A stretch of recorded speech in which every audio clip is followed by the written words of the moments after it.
evidente a chiunque, diciamo, sia intellettualmente onesto che una certa visione ideologica della transizione green ha finito per mettere in ginocchio le nostre industrie, per consegnare l'Europa a nuove e pericolose dipendenze strategiche, senza peraltro riuscire a incidere realmente nella tutela globale dell'ambiente e della natura.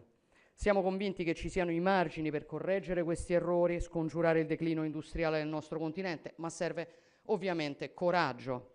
Vogliamo spingere l'acceleratore su questi temi, è il motivo per il quale ci presenteremo al prossimo vertice informale del 12 febbraio a Bruxelles, dove si inizia la discussione per il successivo vertice di marzo, particolarmente importante proprio sui temi della competitività, con un nostro non paper comune che è focalizzato su alcune priorità, a nostro avviso non irrinviabili: la semplificazione e il taglio della burocrazia europea, il rafforzamento del mercato unico, il rilancio dell'industria automobilistica nel segno della neutralità tecnologica, una politica commerciale ambiziosa basata su regole condivise e pari condizioni.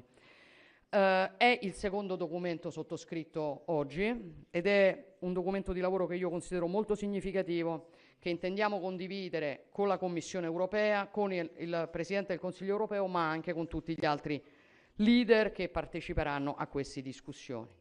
Altrettanto significativo è il terzo documento che abbiamo sottoscritto questa mattina in materia di difesa, sicurezza e resilienza, ambiti nei quali l'Italia e la Germania possono contare su realtà industriali di assoluta eccellenza che generano un altissimo valore aggiunto.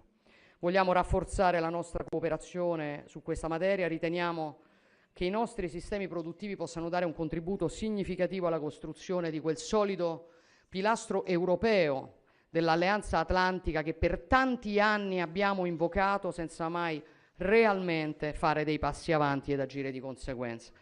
A questo fine ho anche comunicato al cancelliere Merz la decisione italiana di aderire all'accordo multilaterale che già esiste tra Germania, Francia, Spagna, Gran Bretagna sull'esportazione di armamenti. Proprio per questo abbiamo avuto stamattina un importante incontro 2+2 tra i nostri ministri degli esteri e i ministri della difesa per coordinare le posizioni, per lavorare anche a più stretto contatto sui principali dossier internazionali, a partire dall'Ucraina e dal Medio Oriente. Anche qui la nostra sintonia è sempre stata forte su entrambi i fronti, continueremo a fare la nostra parte sia per arrivare a una pace giusta e duratura in Ucraina, sia per costruire un quadro stabile di sicurezza e di prosperità in Medio Oriente.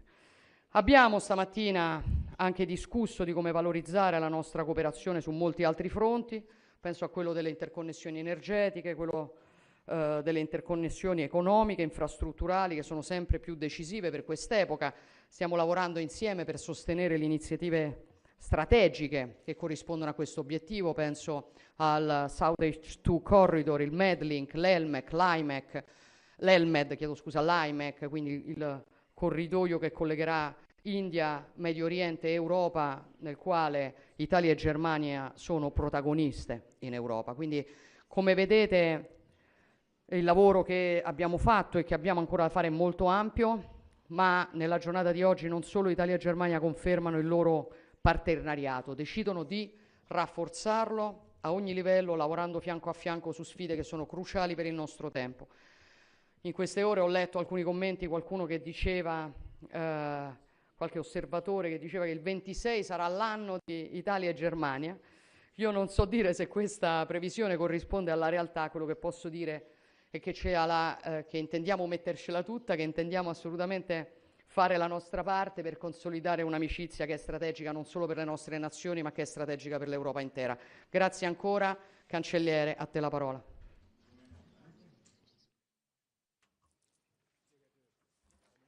Signora Presidente del Consiglio, cara Giorgia, in primo luogo a nome anche dei miei colleghi, i ministri e le ministre, grazie per la cordiale accoglienza e per questo cordiale incontro che abbiamo avuto oggi qui a Roma. Quindi queste consultazioni di governo che sono state preparate benissimo da settimane e che abbiamo oggi realizzato oggi e che concluderemo con un incontro imprenditoriale. Noi abbiamo constatato che la Germania e l'Italia sono molto vicine e sono come non lo sono mai state prima. 75 anni di relazioni diplomatiche, questo è l'anniversario che celebriamo nel 2026. Questo dimostra che abbiamo veramente un lungo periodo in cui abbiamo collaborato strettamente, perché assieme ad altri 4 Stati siamo anche paesi fondatori della Comunità Europea. I trattati furono firmati qui a Roma, i presupposti per una stretta e ancora più partenariale cooperazione tra la Germania e l'Italia ci sono. Vogliamo che il 2026 sia un anno dell'opportunità, un anno delle decisioni. Ci sono appunto i presupposti tra Germania e Italia, c'è una naturale sintonia nella valutazione delle sfide dinanzi a noi, nei nostri paesi, nelle nostre democrazie, ma anche assieme nell'Unione Europea. C'è una forte sintonia nei valori e negli interessi.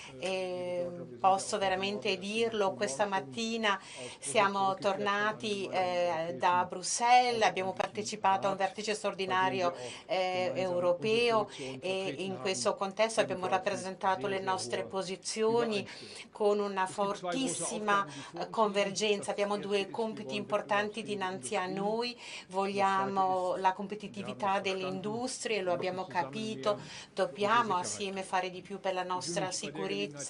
Vorrei ricordare il nostro primo incontro qui a Roma dopo l'assunzione del mio incarico. Sono venuta a Roma e abbiamo avuto uno scambio intenso e abbiamo constatato appunto allora che in tanti dossier abbiamo una forte convergenza, quindi lavoriamo per un'Europa che adesso deve concentrarsi sulle questioni essenziali.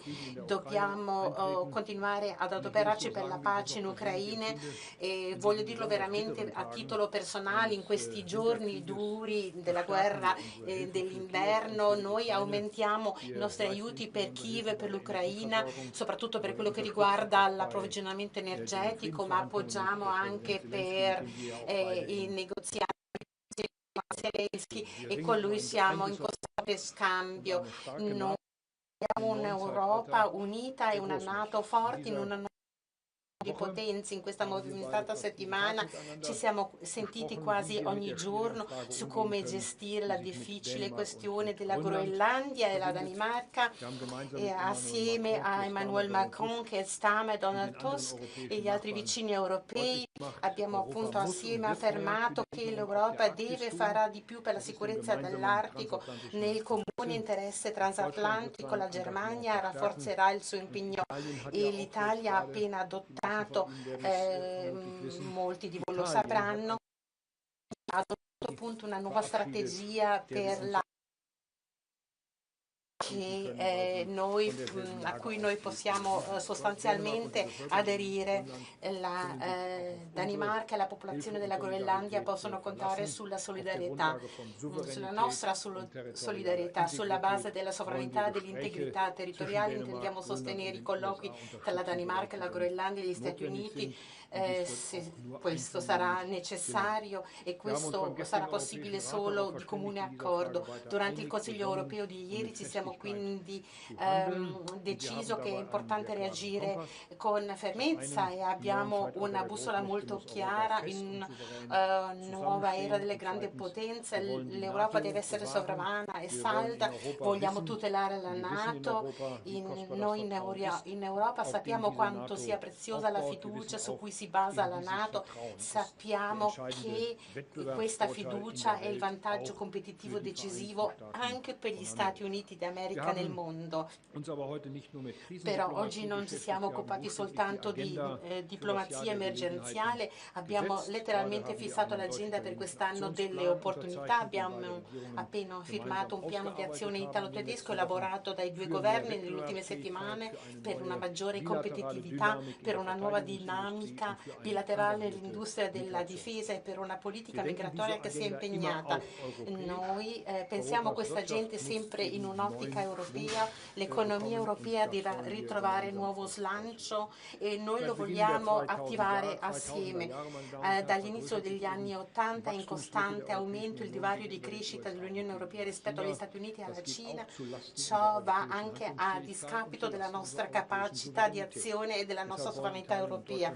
Per questo motivo l'Italia e la Germania vogliono dare un nuovo slancio in Europa e noi l'abbiamo deciso assieme. Questo è l'obiettivo, soprattutto quando ci incontreremo il 12 febbraio a Belgio. Vogliamo smantellare la burocrazia in Europa per diventare più competitivi.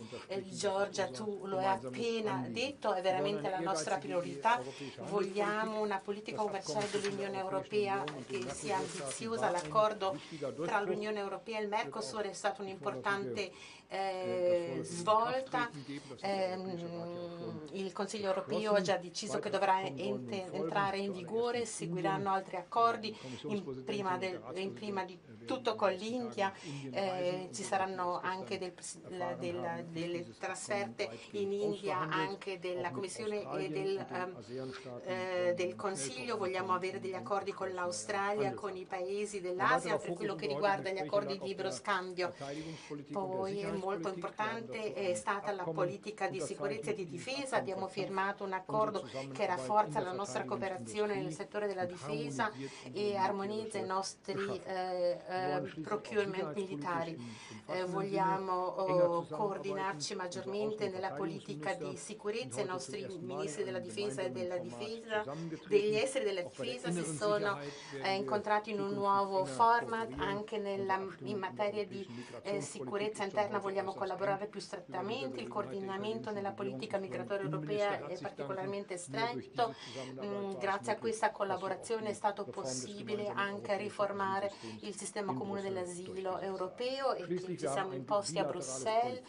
Poi abbiamo concluso anche un accordo bilaterale di polizia e anche un accordo di cooperazione in materia di riservatezza. Il Ministro dell'Interno ha fatto presente che l'Italia sarà l'unico paese che con un tale accordo ma non confinante con la Germania.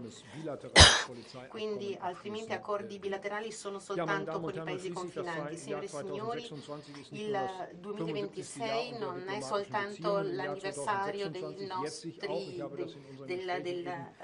relazioni diplomatiche, il 75esimo, ma anche il viaggio di Goethe in Italia festeggia il 240esimo anniversario del viaggio di Goethe e quindi questa è stata probabilmente la campagna pubblicitaria turistica italiana di tutti i tempi, questo viaggio in Italia di Goethe. Quindi abbiamo concordato un itinerario culturale che ripercorrerà il viaggio di Goethe attraverso l'Italia. Un'ottima idea, non penso che ci sia un'espressione migliore della nostra amicizia. Quindi in questo spirito, caro Giorgio, ti ringrazio per l'accoglienza, per questa ospitalità a Roma e grazie per la cooperazione che avremo nel 2026 ed oltre quest'anno. Apriamo le domande. Roberto Pinzoli del TG1, prego. Sì, guten Morgen, buongiorno Presidente. Allora, domanda per entrambi. Il rafforzamento di questo asse, questa sinergia tra Italia e Germania, oltre ad avere l'ambizione, come avete detto, in qualche modo di essere una guida in ambito europeo, vuole essere anche una risposta difensiva agli atteggiamenti aggressivi, se non proprio ostili, di Donald Trump nei confronti dell'Europa? Grazie. Ma guardi, personalmente non direi, direi che la nostra volontà di cooperazione con gli Stati Uniti rimane una volontà di cooperazione salda.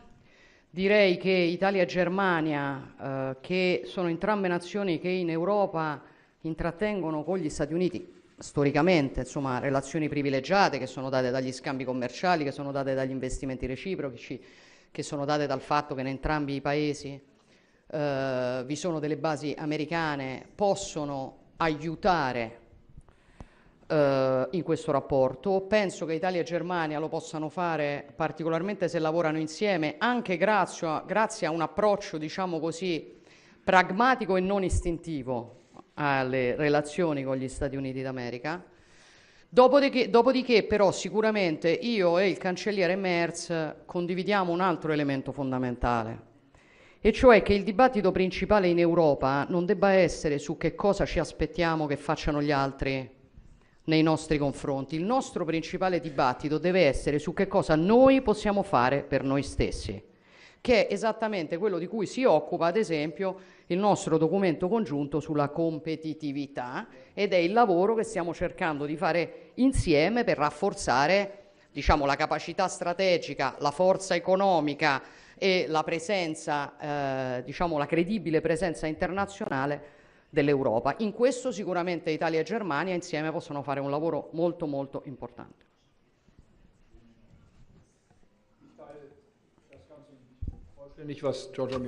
Allora, sono d'accordo con quello che ha detto Giorgia Meloni, ma consentitemi di enucleare ancora un aspetto. Allora, dal punto di vista europeo della NATO, noi non dovremmo solo fare di più per difenderci, per la nostra difesa, e l'abbiamo deciso anche all'Aia in occasione del vertice che c'è stato proprio per quanto riguarda la NATO. Innanzitutto dobbiamo semplificare tutti i nostri sistemi. Noi costruiamo in maniera troppo complessa e complicata, poi abbiamo troppi sistemi che sono paralleli e che sono stati sviluppati e pagati parallelamente uno all'altro, e quindi abbiamo bisogno veramente di un supporto reciproco. Se noi ci orienteremo su queste 3 linee guida, quindi semplificazione, anzi la dico in inglese, simplification, il ridurre il numero e poi naturalmente anche un numero, una sorta di scale, un numero scalato in questo senso. A questo punto noi potremmo raggiungere dei budget molto più ragionevoli, quindi per essere molto più semplici dovremmo naturalmente cooperare per quanto riguarda la nostra industria della difesa in modo tale da essere efficaci ed efficienti ed avere una difesa che sia la più ampia possibile, grazie appunto ai contributi che noi possiamo mettere a disposizione a livello comune, perché noi non ci rivolgiamo verso gli stati della NATO, ma verso le minacce che vengono dall'esterno, come per esempio le cyber activities, le informazioni sbagliate, fallaci, eccetera. E quindi noi è quello che seguiamo tra l'Italia e la Germania, quindi anche un concetto di sicurezza che sia il più ampio possibile. Quindi noi non stiamo compiendo degli sforzi soltanto per quanto riguarda la difesa della politica di difesa stessa in quanto senso, ma noi lavoriamo insieme a livello di intelligence, a livello di polizia, per naturalmente rendere la nostra democrazia più resistente a minacce dall'esterno e dall'interno. Ed è questo il nostro compito comune. Andreas Rink, Reuters. Frau Ministerpräsidentin, Herr Bundeskanzler, eine Frage an Sie beide. Sie haben sich Signor Presidente, lei ha parlato appunto naturalmente degli accordi Mercosur. Per quanto riguarda il fatto di metterli in pratica, si è detto che non sempre tutto è democratico, quindi a questo punto verranno messi in pratica e entreranno in vigore? E quindi lei è la prima partner del cancelliere in Europa come sostituto, quasi per modo di dire, del presidente francese, benché ci siano a volte anche delle divergenze? Vabbè, allora sul Mercosur, guardi, io rivendico il lavoro che l'Italia ha fatto per rendere l'accordo più equilibrato. Noi ritenevamo che l'accordo avesse, particolarmente verso alcuni settori, segnatamente verso il settore agricolo degli squilibri. Abbiamo lavorato in maniera molto serrata con la Commissione, abbiamo portato a casa, grazie alla disponibilità della Commissione ma anche dei partner, alcune risposte molto importanti per, diciamo, tranquillizzare e difendere un asset fondamentale dell'economia europea che è per l'appunto l'agricoltura. A quel punto per noi l'accordo è diventato equilibrato e, come sapete, l'Italia ha dato il via libera per la sottoscrizione dell'accordo del Mercosur. Dopodiché c'è stato un intervento del Parlamento che avete visto, che potrebbe diciamo, posticiparne l'entrata in vigore di almeno un anno e mezzo, fino a credo 2 anni, e quindi la Commissione sta valutando se farlo entrare in vigore temporaneamente, ma è una competenza che riguarda la Commissione. Quello che posso dire io è che oggi l'Italia considera l'accordo un accordo equilibrato e che aver garantito quell'equilibrio può consentire al Mercosur, al libero scambio con le nazioni del Mercosur, di dispiegare tutti i suoi effetti positivi. Dopodiché io non leggo mai, per quello che riguarda la seconda parte della domanda, e al di là diciamo, degli scherzi, non leggo mai la politica in questo modo. Io credo che l'Italia in Europa rappresenti una nazione fondamentale.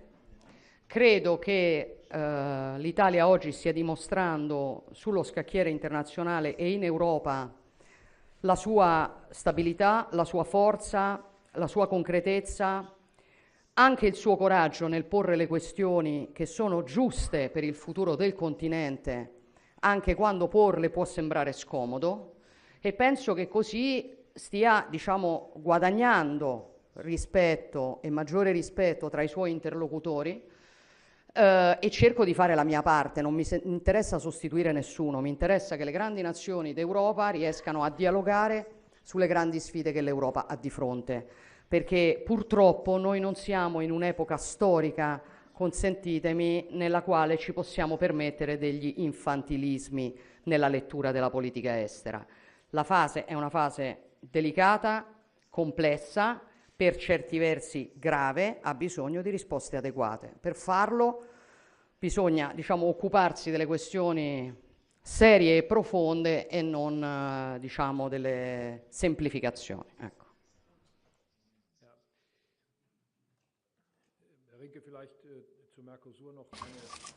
Per quanto riguarda il Mercosur, avrei un'osservazione. L'accordo Mercosur, si è trattato di questo, si è cercato di metterlo in pratica da 25 anni ed è stato sottoscritto, e mi rammarico che il Parlamento europeo lo scorso mercoledì, proprio nel momento nel quale il mondo aspetta che l'Unione Europea sia in grado di agire, abbia preso questa decisione, ma diciamo che a questo punto si tratta di una richiesta di verifica da parte di un tribunale circa appunto la coincidenza con il diritto europeo. Per alcuni è stato anche il movente per impedire questo trattato, ma la legittimazione per questo accordo è fuori di dubbio. Si tratta di una decisione presa con la maggioranza qualificata del Consiglio dei Ministri, quindi anche di tutti i rappresentanti che sono necessariamente presenti, quindi a questo punto c'è stato, come si diceva, anche questo fatto che comporta la gratitudine che io esprimo adesso anche a Giorgia Meloni per quanto riguarda questo dibattito che c'è stato, soprattutto anche dell'intervento da parte italiana, perché vorrei veramente ringraziare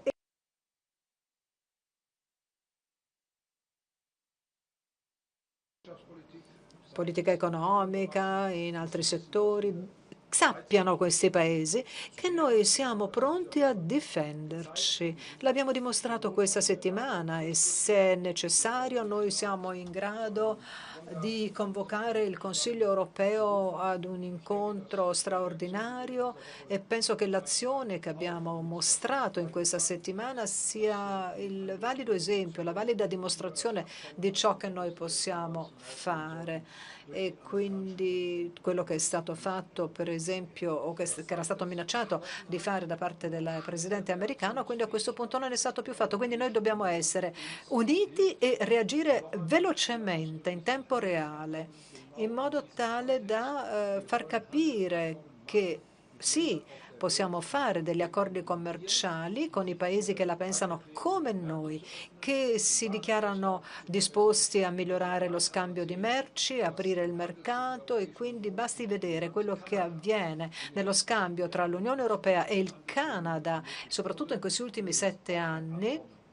Anche lì è stato firmato un accordo di cui si discuteva per decenni prima di sottoscriverlo, anche se in maniera soltanto temporanea, perché non c'è ancora l'assenso definitivo, ma grazie a Dio c'è questo strumento, in modo tale che sia entrato in vigore, anche se in maniera temporanea e transitoria. Quindi queste chance, queste opportunità noi le vogliamo sfruttare tutti insieme, e Giorgia Meloni ed io siamo 2 premier, 2 responsabili governativi fermamente convinti di fare tutto ciò per la nostra Unione Europea, ed ecco perché abbiamo redatto questo documento comune. Bene, bene. Michael Fischer. Non posso dire no a Michael Fischer. Signora Presidente, signor Cancelliere, avete un buon rapporto entrambi con Donald Trump. Per quanto riguarda la crisi della Groenlandia degli ultimi giorni, a questo punto come vi comporterete in futuro? Come vi parteciperete al board della pace, al Consiglio di pace? Dunque ad Abu Dhabi, per esempio, oggi non è presente l'Europa, e questo secondo voi è un affronto? E vorrei ripetere una domanda anche a lei, signor Cancelliere, per quanto riguarda l'Italia e la Francia. Il rapporto con l'Italia, secondo lei, ha la stessa importanza del rapporto tra Germania e Francia? E lei immagina di poter siglare un rapporto di amicizia analogo a quello con la Francia? Per quello che riguarda la Groenlandia, ripeto quello che ho già detto diciamo in passato rispetto alla crisi. Io credo che con i loro metodi, diciamo, sicuramente discutibili e assertivi, gli Stati Uniti pongano una questione strategica che però esiste, che riguarda l'Artico in questo tempo. L'Artico è una delle grandi, diciamo, dei grandi domini strategici del XXI secolo. E se l'Artico è uno dei grandi domini strategici del XXI secolo, io credo che questa questione si debba seriamente affrontare all'interno dell'Alleanza Atlantica. Credo che per quello che riguarda la sicurezza, per quello che riguarda, diciamo, la gestione di future rotte marittime con lo scioglimento dei ghiacci, per quello che riguarda un territorio ricchissimo di materie prime, per quello che riguarda un territorio, diciamo, che ha una posizione privilegiata anche diciamo sul piano di una difesa missilistica antiaerea, cioè, tutto questo credo che sia oggetto di un approfondimento serio che l'Alleanza Atlantica deve fare, che siamo tutti disponibili a fare, perché tutti quanti capiamo quanto questo sia importante, e non credo che sia un problema solamente degli Stati Uniti, ma credo che sia necessario anche un coinvolgimento ovviamente degli Stati Uniti per affrontare questa questione. Quindi io continuo a essere ottimista sulla possibilità, diciamo, di ricondurre tutti alla questione reale, che è come la NATO, l'Alleanza Atlantica insieme si occupa di, diciamo, elevare la sua step up, no, di elevare la sua attenzione, elevare la sua presenza e coordinarsi in un territorio che rimane strategico per tutti quanti noi. Per quello che riguarda il Board of Peace, anche ribadisco quello che ho già detto. La posizione dell'Italia è una posizione di disponibilità, di interesse verso l'iniziativa. Io credo che intanto sia chiaro a tutti che l'Italia, ma credo anche la Germania, possa giocare un ruolo di primo piano nella stabilizzazione del Medio Oriente, e penso che il lavoro, diciamo, no, che serve per consolidare una tregua complessa e fragile e trasformarla in una soluzione di lungo termine fino alla proposta dei 2 Stati necessiti di un nostro coinvolgimento, e quindi ovviamente abbiamo una posizione di apertura e di disponibilità. Dopodiché ci sono oggettivamente dei problemi su come l'iniziativa è stata configurata, che sono per noi addirittura di carattere costituzionale. Ad oggi, diciamo, lo statuto che ci è stato inviato sarebbe incostituzionale e quindi incompatibile con il nostro ordinamento. Penso che si debba, è quello che io ho comunicato al Presidente degli Stati Uniti, agli americani, chiedendo anche se ci fosse una disponibilità a riaprire, diciamo, questa configurazione per andare incontro anche alle necessità che non sono solamente italiane, ma sono anche di altri paesi europei. E credo che noi dovremmo tentare di fare questo lavoro. Io penso che non sia mai la scelta migliore quella di autoescludersi a priori. Penso sempre che in un tempo come questo la presenza di paesi come i nostri possa fare la differenza, e quindi questo è, diciamo, attualmente la nostra posizione. Poi si vedrà quali sono i margini per trovare delle soluzioni condivise.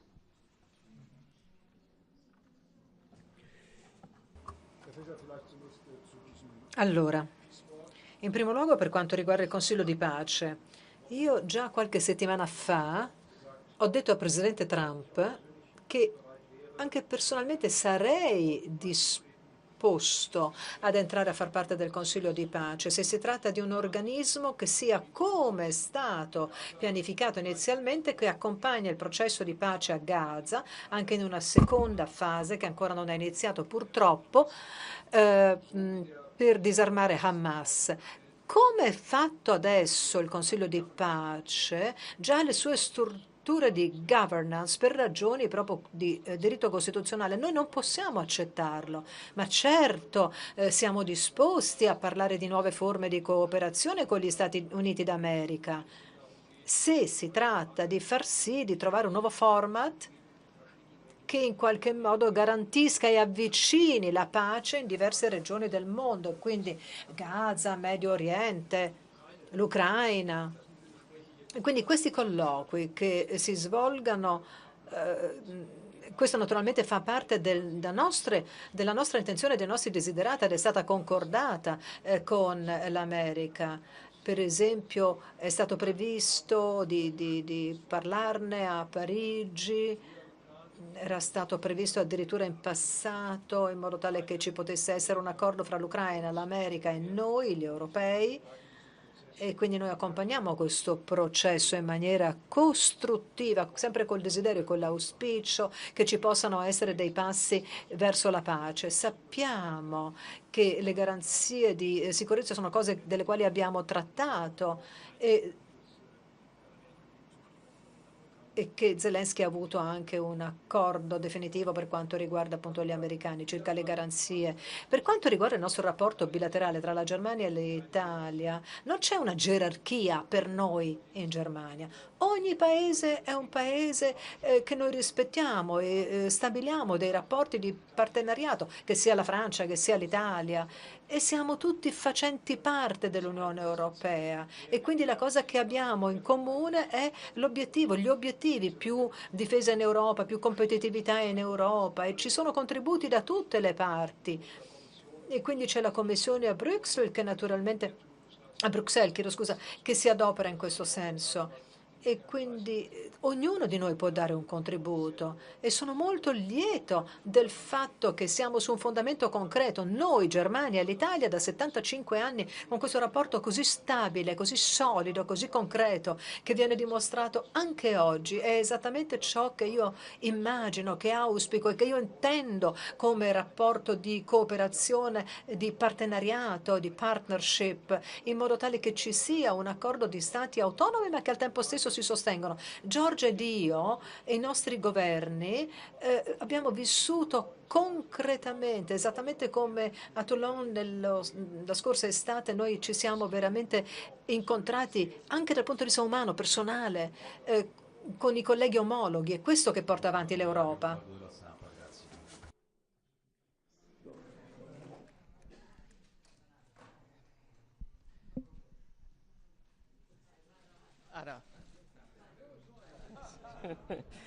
No, io volevo fare una domanda per entrambi, perché negli Stati Uniti è in corso un dibattito, non so se avete seguito, sullo stato di salute e lo stato mentale di Trump.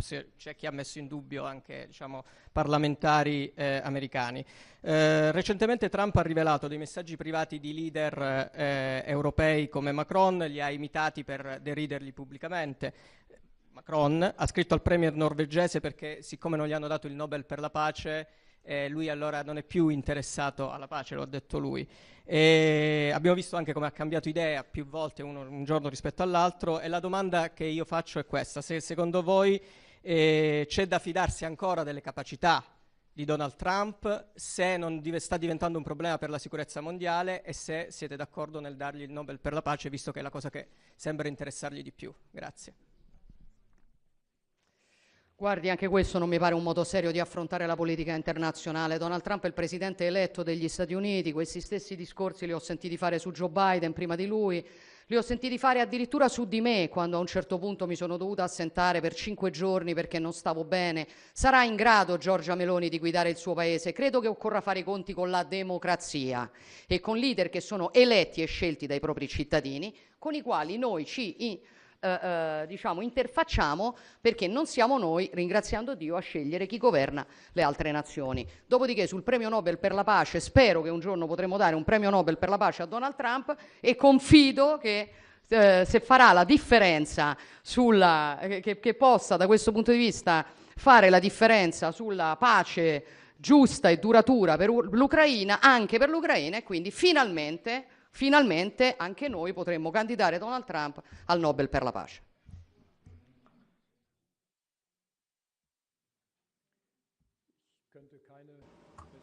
Non avrei potuto rispondere meglio di quanto ha risposto Giorgia Meloni in questo momento. Buonasera, grazie.